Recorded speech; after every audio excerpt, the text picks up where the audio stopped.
Odam bolasi onasini qornida 121 kunga to'lgan kuni farishta kelib 4 ta narsasini yozib qo'yardi peshonasiga. Rizqini, ajalini, amalini, baxtli baxtsiz bo'lish. Mana ikkita narsa. Rizq bilan ajal. Bunga insonda hech qanaqa aloqasi yo'q. Bu ko'paymaydi ham, ozaymaydi ham. Faqat barakotli bo'ladi yoki bebaraka bo'ladi. Millionta odam sizni haqqingizga 1000 yil yashagin deb duo qildi. 1000 yil yashaysizmi? Yashamaysiz.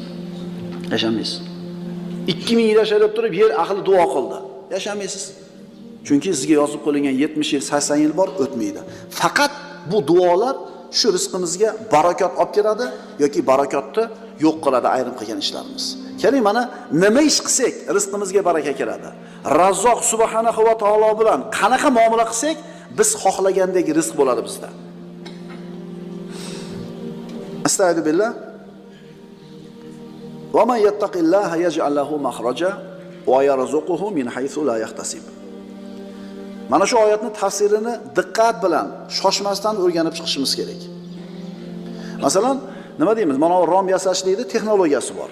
Bunday qilsak bunday bo'ladi, bunday. Aniqda 45 gradus kelsang, lekin to'g'ri 90 bo'ladi, ikkita olib kelib qo'ysang. Aniq shablon formulasi bor. Shu shablon formulani bir ustadan ko'rib o'rgangan shagird darrov usta bo'ladi. Agar